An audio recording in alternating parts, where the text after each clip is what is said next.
श्री गणेशाय नमः। यम प्रवजन्तमनुपेतमपेत कृत्यम द्वेपायनो विरह कातर याजुहाव पुत्रेति तन्मयतया तर्वो भिनेन्दु तम सर्वभूत हृदय मुनिमानतोस्मी। सदगुरु चरण कमलेभ्यो नमः। आप सौ दर्शक मित्रों ने जय गणेश। हूँ डॉक्टर महेन्द्र पंड्या।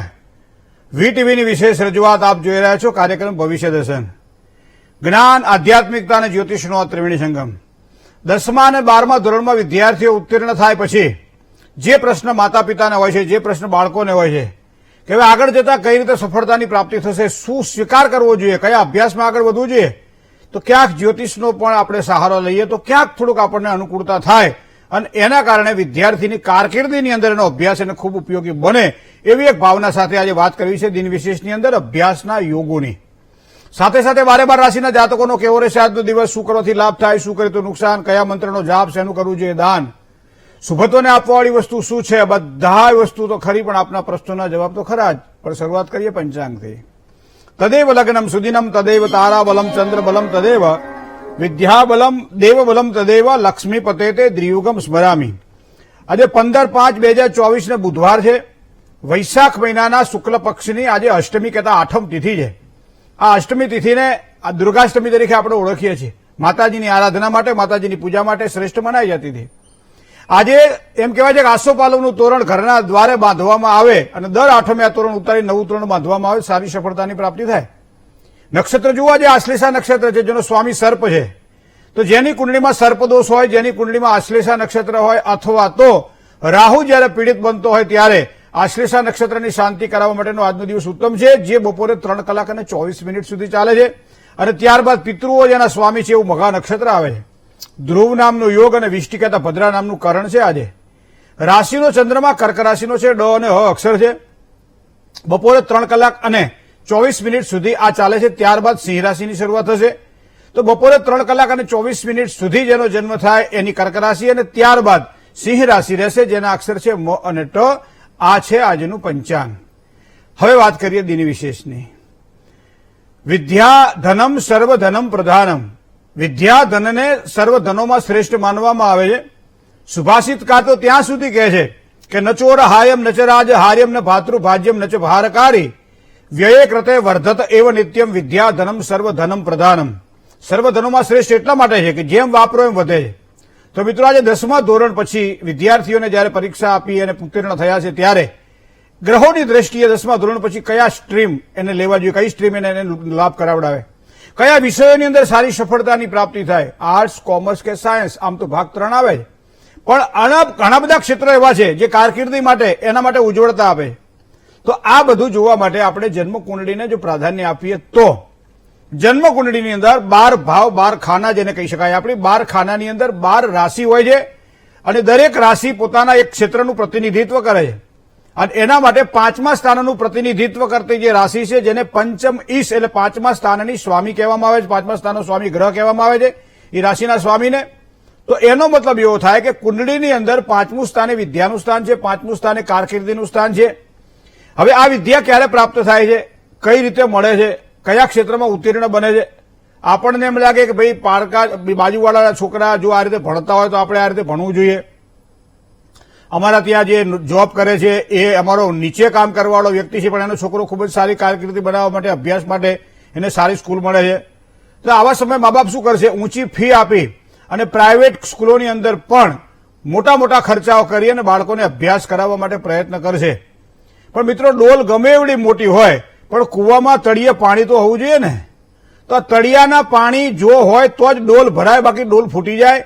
એમ વ્યક્તિત્વ વિદ્યાર્થીનું જયારે ઘડવાનું હોય ત્યારે માતા પિતાની જવાબદારી ખૂબ વધી જતી હોય છે।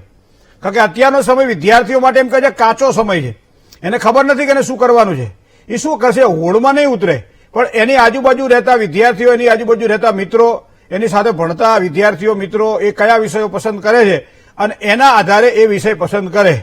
પણ પછી આપણે કહીએ ને લાંબા વાહે ટૂંકો જાય, મરે નહીં તો માંદો થાય।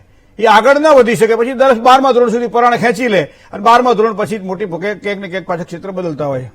તો મિત્રો અહીંયા મોટા ભાગે દરેક મા બાપ ઈચ્છે છે કે મારો છોકરો એ વિજ્ઞાન પ્રવાહની અંદર આગળ વધે, સાયન્સ ક્ષેત્રમાં આગળ વધે।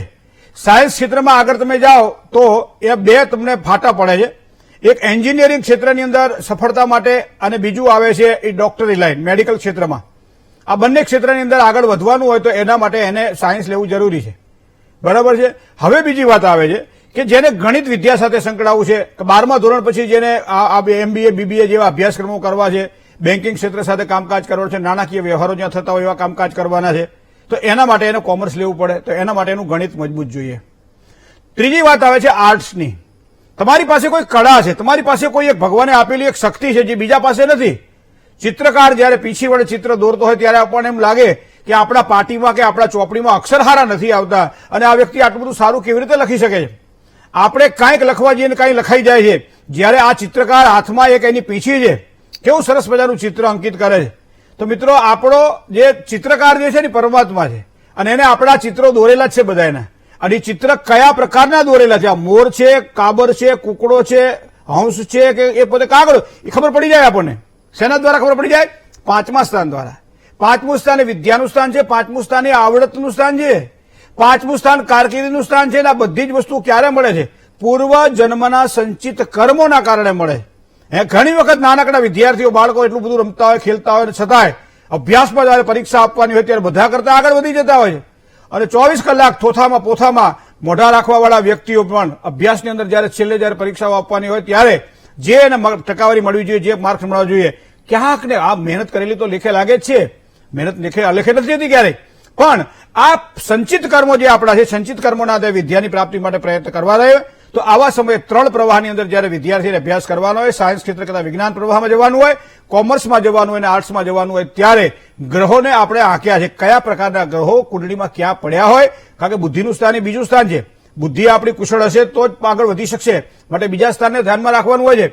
આગળ જતા 12મા ધોરણમાં આવશે, 12મા ધોરણ પછી વિદ્યાની પસંદગી કરવાની હોય તો એનો પાયો એ 10મું ધોરણ છે. તો એના માટે ભાગ્ય સ્થાનને પણ જોવું પડશે કે આનું ભાગ્ય ક્યાં ઘડાયેલું છે અને ભાગ્ય દ્વારા પોતે કઈ રીતે કારકિર્દી બનાવશે, પરદેશ જઈને ભણશે, અહીંયા ભણશે, કેવી રીતે ભણશે, કોની સાથે ભણશે, હોસ્ટેલમાં ભણશે, ઘરથી દૂર રહેશે, બહારના રાજ્યોની અંદર સારો અભ્યાસ કરશે, સારી આગળ જતા એડમિશન સારી ક્ષેત્રમાં મળવાનું હોય તો એના માટેનો જો બેઝ કહેવાય, પાયો કહેવાય, એ પાયો આપણને 5મા સ્થાનથી જોવા મળે છે. તો આ બધી જ વસ્તુને ધ્યાનમાં રાખીએ મિત્રો. તો એક વસ્તુ તો ધ્યાનમાં રાખીએ કે જન્મકુંડળી જોયા પછી બાળકના ભવિષ્યને જો વિદ્યાની દ્રષ્ટિએ આંકવાનું હોય તો થોડા ગ્રહો મજબૂત જો હોય તો એના માટે પ્રયત્ન કરવો રહ્યો. કદાચ ગ્રહો મજબૂત ના હોય તો કેમ મજબૂત વધારે કરી શકાય એવું કોઈ શુક્ર જ્યોતિષી પાસે જઈ અને એનું માર્ગદર્શન લેવું રહ્યું. જય ગણેશ. કોલર મિત્ર સાથે વાત કરીએ. હલો. જય ગણેશ. જય ગણેશ ગુરુજી. જી. મારે મારા ફોઈ વિશે પૂછવાનું હતું. એમનું નામ છે ઋતુ.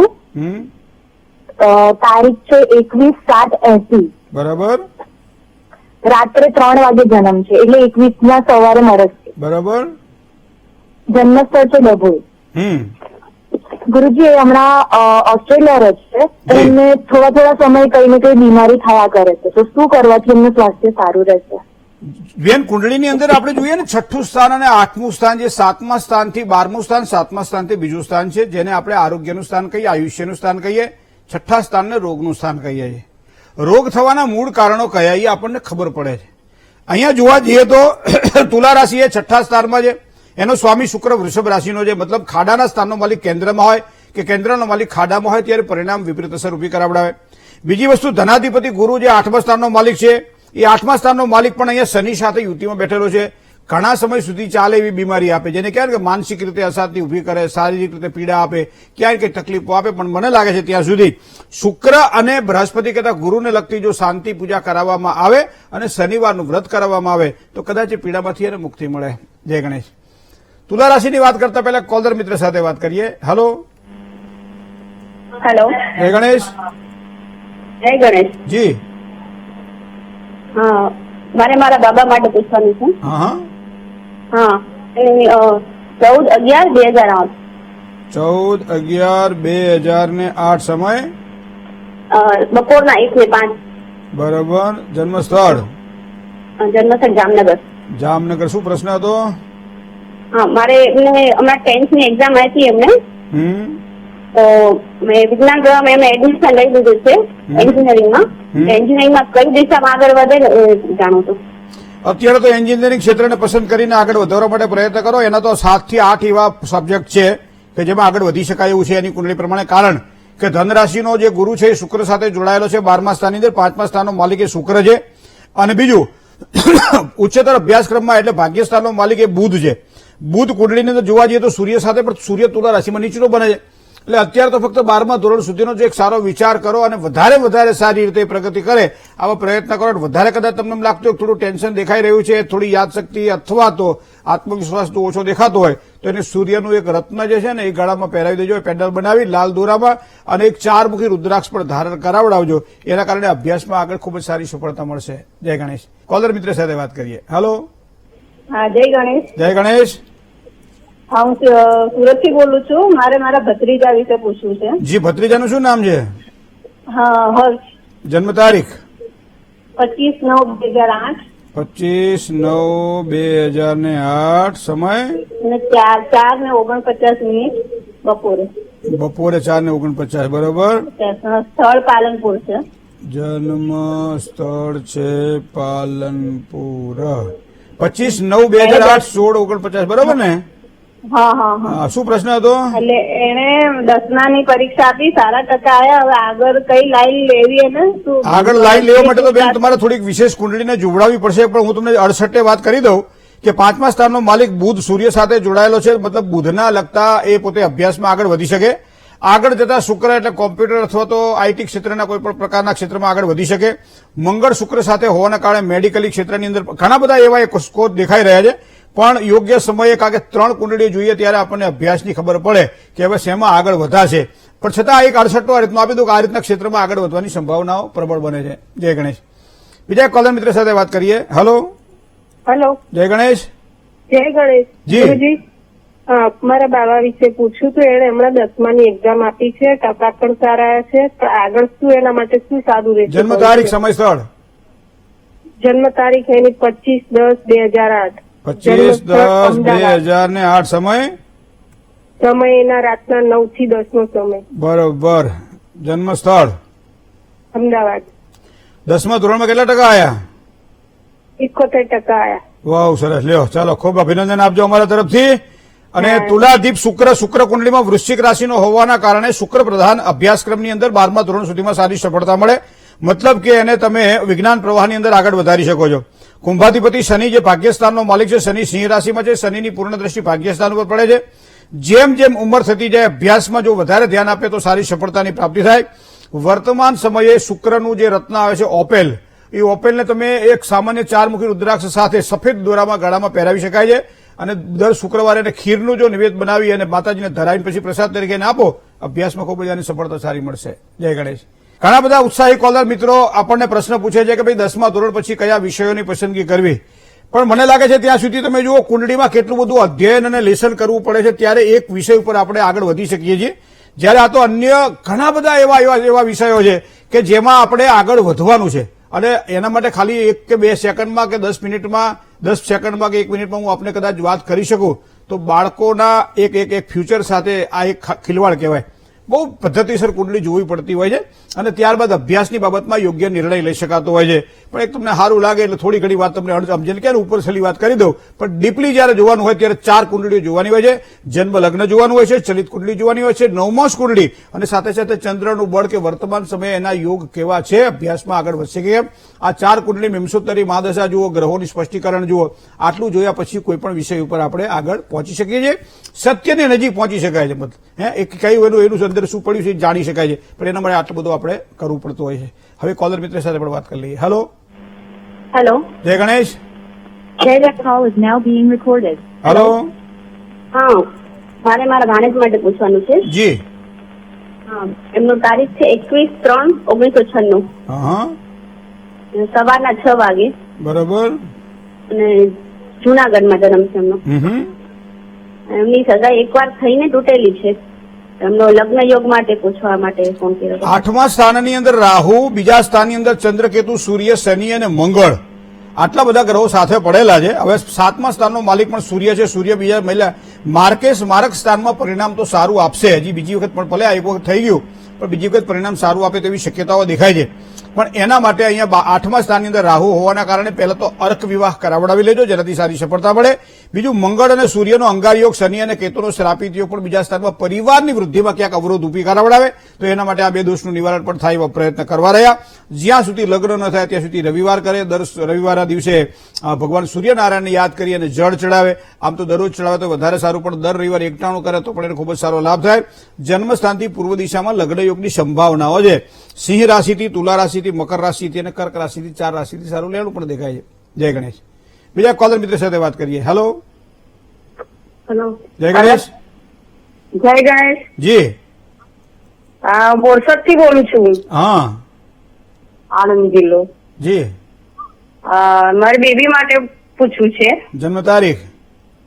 જન્મ તારીખ 27/2/96. બરાબર. સમય? સમય સવારના 1ની આસપાસ. હે? 1થી 1:30 ગાળામાં. સવારમાં? સવારમાં. તમારે ચરોતરમાં, બોરસદ, વિરસદમાં સવારમાં 1 વાગે છે? ના, બપોરે વાગે છે? બપોર. તમારા આણંદ જિલ્લાનો સૂર્ય અલગ તો નથી ને પાછો? કારણ કે બધા અમેરિકા તરફ ગતિ કરેલા, અહીંયા રાત પડે ત્યાં હવાર પડે, અહીંયા હવાર પડે ત્યાં રાત પડે, એટલે એવું તો નથી ને? જલ્દી બોલવાનું એટલે. કઈ વાંધો નહીં. શું પ્રશ્ન હતો કહો હવે. હવે મારી બેબી માટે વિદેશ જવાનો યોગ છે. મકરાધિપતિ શનિ કુંડળીમાં બેઠેલો છે. 11મા સ્થાનમાં વિદેશ જવાની શક્યતાઓ તો પ્રબળ બનાવી રહ્યો છે. મીન રાશિનો શુક્ર પણ એના સારા પરિણામો આપે, પણ શનિ અને કેતુનો શ્રાપિત યોગ પણ સાથે બેઠેલો છે 11મા સ્થાનની અંદર, મતલબ થોડો વિલંબ કરાવડાવે. બીજું 5મા સ્થાનમાં રાહુ આવે, એ પણ વિલંબ કરાવડાવે. પણ મને લાગે છે ત્યાં સુધી કદાચ શ્રાપિત યોગના દોષનું વિધિપૂર્વક નિવારણ કરાવડાવવામાં આવે અને સોપારી જેવડા 108 લાડુ ચૂરમાના બનાવવાના, ભગવાન ગણપતિને સગ્રહમક પૂજા કરીને જો ધરાવવામાં આવે, ખૂબ જ સારી સફળતાના પ્રાપ્ત થાય. શનિ અને કેતુનો શ્રાપિત યોગ ક્યાંક ને ક્યાંક આપણે એમ કહીએ ને કે એક વખત પ્રયત્ન કરીએ, 2 વખત પ્રયત્ન કરીએ અને સફળતા ન મળે ત્યારે ચોક્કસ ધર્મનો આશ્રય લેવો પડે, ક્યાંક આપણને સારી સફળતાની પ્રાપ્તિ થાય. જય ગણેશ. મિત્રો, આજે જેની જન્મ તારીખ છે એવા તમામ દર્શક મિત્રોને ખૂબ ખૂબ શુભકામનાઓ. આગામી વર્ષ તમારા માટે ખૂબ જ સારું રહેવાનું છે. માનસિક શાંતિ, શારીરિક પીડામાંથી મુક્તિ, ધન સમૃદ્ધિમાં વધારો, અભ્યાસમાં સારી સફળતા, પરિવારમાં પ્રીતિ, લગ્ન ન થયા હોય તો એના માટેના સારા અવસરો, ઘણું બધું ભગવાને આ વખતે સારું જોડીમાં નાખી દીધું તમારું. પણ એના માટે થોડીક મહેનત એ કરવી પડશે કે જ્યારે પણ કોઈ ખોટા વિચારો જ્યારે આવે ત્યારે મહાદેવજીનું શરણ લેજો. મહાદેવજીના મંદિરમાં જાઓ, ભગવાનને અનુકૂળતા હોય તો દૂધ અને જળથી અભિષેક કરો, ઓમ નમઃ શિવાય મંત્રનો જાપ કરો, તમારી મનોકામનાઓ સિદ્ધ થશે. હવે જેની આજે લગ્ન તિથિ છે, દાંપત્ય જીવનની સુખાકારી ભોગવતા, સાંસારિક જીવનની અંદર સારી સફળતાના ચિહ્નો આ વર્ષ દરમિયાન દંપતીને પ્રાપ્ત થશે, જેની આજે મેરેજ એનિવર્સરી છે. બીજું, પરસ્પર પ્રીતિ વધે, કાર્યક્ષેત્રમાં ઉન્નતિ થાય, કોઈ પણ નવી વસ્તુઓ લેવાની હોય, ખરીદવાની હોય, વેચવાની હોય, અથવા તો જૂનું પડતર કામકાજ હોય જે ઘણા સમયથી પડ્યું રહેતું હોય એ આગળ વધી શકે છે. વિદ્યાર્થીઓને ખાસ વિદ્યા પ્રાપ્તિ માટે મા બાપે ખૂબ સારી મહેનત આ વર્ષ દરમિયાન કરવી પડશે અને વધારે સારી સફળતા માટે દરરોજ સવારમાં સૂર્યનારાયણને જો જળ ચડાવવામાં આવે તો બધા જ કાર્ય તમારા સરળ બનશે. જય ગણેશ. શુભાંકની વાત કરીએ તો તન્મે મનઃ શિવ સંકલ્પ મસ્તુ. શુભત્વને આપવાવાળો અંક 6 છે. આછો લીલો અને મોરપીંછ રંગ આજના દિવસ માટે ખૂબ જ સારો લાભ કરાવડાવે. સવારમાં 10 કલાક 49 મિનિટથી બપોરે 12 કલાક અને 29 મિનિટ સુધીનો સમય શ્રેષ્ઠ સમય છે. રાહુકાળનો વિચાર કરીએ બપોરે 12 કલાકથી 1:30 સુધીનો રહેશે. બુધવારે મુસાફરી વર્જ્ય માનવામાં આવે છે. અશુભ દિશાની વાત કરીએ તો નૈઋત્ય ખૂણો અને ઈશાન ખૂણો સાચો.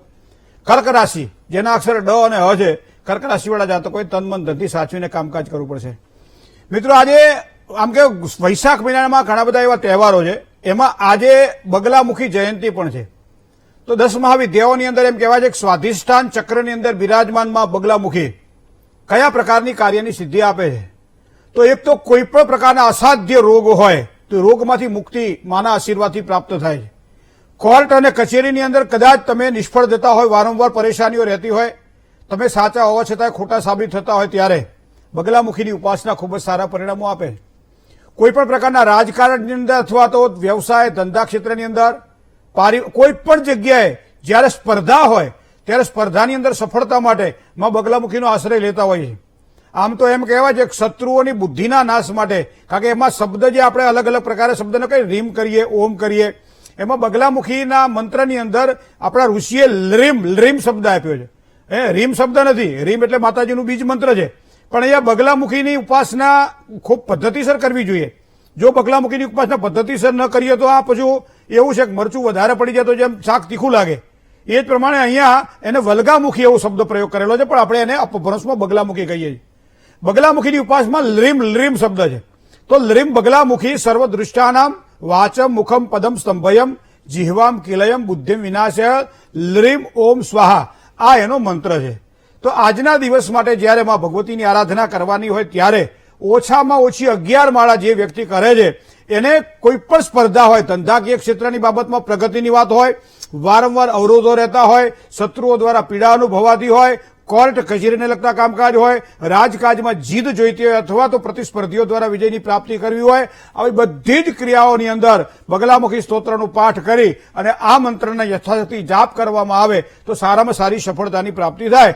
બહુ જ સરસ આજનો દિવસ છે અને કદાચ આજથી શરૂ કરી અને પૂનમ સુધીનો જે સમય જે આપણે લઈએ અને એ સમય આખું એક અનુષ્ઠાન આવે છે બગલામુખીનું, તો એ આ સમય દરમિયાનથી શરૂઆત કરી પૂનમ સુધી જે વ્યક્તિ અનુષ્ઠાન કરે છે, ખાસ કરી 23,000 મંત્ર જપનું અનુષ્ઠાન હોય છે, તત્પશ્ચાત તર્પણ, માર્જન, અભિષેક, ઓનમ, બ્રહ્મભોજન કદાચ આપણને ન ફાવે તો કોઈ એનો જે સારસ જે બ્રાહ્મણ જે છે અથવા તો કોઈ એવો વ્યક્તિ છે જે આ સાધના સિદ્ધ કરેલી છે અથવા તો એનો દીક્ષિત છે અને એ વ્યક્તિ જો કદાચ આપણને આશ્રય લઈ અને એના દ્વારા જો કરાવવામાં આવે તો પણ એમ કહેવાય છે કે આપણી મનોકામનાઓની પૂર્તિ થાય. આજનો આ પવિત્ર અને મંગલમય દિવસ માં ભગવતી બગલામુખીનો છે. જય ગણેશ. એક કોલર મિત્ર સાથે વાત કરીએ. હેલો. જય ગણેશ. જય ગણેશ મહેન્દ્રભાઈ, કડીથી બોલું છું, ચંદ્રિકાબેન. હા, મારા ભાઈ વિશે પૂછવું હતું. બરાબર. એમની જન્મ તારીખ છે 17/2/78 સમય અને સમય છે સવારે 4 વાગે. જન્મ સ્થળ 88. બરાબર. 88 કરજો સર. 88. બરાબર. સમય 4 વાગે. જન્મ સ્થળ અમદાવાદ. શું પ્રશ્ન હતો? પ્રશ્ન એ કે હમણાંથી એ નોકરી ધંધો કરતો નથી, હમણાંથી નહીં, લગભગ 2-3 વર્ષથી કામ ધંધો કઈ કરતો નહીં. ઘરનું પૂરું કોણ કરે છે? એ જ કેવી રીતે કરે છે એ જ ખબર નહીં પડતી. એના ઉપરથી દેવા વધારે કરે છે. શુક્ર મીન રાશિમાં છે યુતિમાં રાહુ સાથે, એના કારણે અહીંયા વારંવાર પરેશાનીઓ નિર્માણ થાય અને એનાથી 12મા સ્થાનમાં અત્યારે શનિનું પરિભ્રમણ ચાલે છે જે સૂર્યની ઉપર ચાલે છે. 2025ના માર્ચ મહિના સુધી તો થોડું અંધારું રહેવાનું પોતાના ભાગ્યની અંદર, પણ સૂર્યની ઉપાસના કરે અને શનિની ઉપાસના, બે ઉપાસના જો કરે તો એને પોતાના નોકરીમાં અથવા તો આવક જ્યાંથી પ્રાપ્ત થતી હોય એવા અવસરો પ્રાપ્ત થાય. સૂર્યની ઉપાસનામાં નિયમિત ભગવાન સૂર્યનારાયણને જળ ચડાવવું જોઈએ અને શનિની ઉપાસનામાં સાયંકાળે શનિના મંદિર બાજાની શનિ સ્તોત્રનો પાઠ કરી શનિ મહારાજના આશીર્વાદ માટે પ્રાર્થના કરવી જોઈએ. હનુમાન ચાલીસાનો પાઠ નિયમિત કરે તો એને ચોક્કસ સારી સફળતાની પ્રાપ્તિ થશે. જય ગણેશ. આજે શું કરવું? તો પહેલા તો સરસ્વતી સ્તોત્રના 11 પાઠ વિદ્યાર્થીઓ માટે ખૂબ જ સારી સફળતા અપાવે. બગલામુખી સ્તોત્રના 11 પાઠ કરી અને 108 મંત્ર જાપ કરવામાં આવે અથવા 11 માળા બગલામુખીના મંત્રને કરવામાં આવે તો ખૂબ જ સારી સફળતાની પ્રાપ્તિ થાય. વ્યર્થ વાણી વિલાસથી બને ત્યાં સુધી આજે દૂર રહેવું. 2 મંત્ર છે, રીમ બમ બુધાય નમઃ. બીજો મંત્ર છે લરીમ બગલામુખી સર્વદૃષ્ટાનામ વાચમ મુખમ પદમ સ્તંભયમ જીહવામ કિલયમ બુદ્ધિમ વિનાશય લરીમ ઓમ સ્વાહા. પીળી વસ્તુઓનું દાન આજના દિવસ માટે વધારે આપવામાં આવે તો સમજી લો બધા જ કાર્ય સરળ બને. પણ સાથે સાથે વિદ્યાર્થીઓ શેરડી અથવા શેરડીના રસનું દાન કરે તો પણ સારી સફળતા મળે, કારણ કે આજનો દિવસ આવો કંઈક મહિમાવંતવાળો છે. જય ગણેશ. મિત્રો, ભવિષ્ય દર્શન કાર્યક્રમ એટલે જ્ઞાન, આધ્યાત્મિકતા, જ્યોતિષનો આ ત્રિવેણી સંગમ કાયમ આપ જોડાયેલા રહેશો એવી આશા છે. મિત્રો, ક્યારેક આપના પ્રશ્નો અમારા સુધી પહોંચતા નથી ફોનના માધ્યમથી, ત્યારે પત્ર વ્યવહાર દ્વારા પણ આપ આપના પ્રશ્નો અમારા સુધી પહોંચતા કરી શકો છો. એના માટેનું એક નાનકડું સરનામું પણ આપ નોંધી લેશો.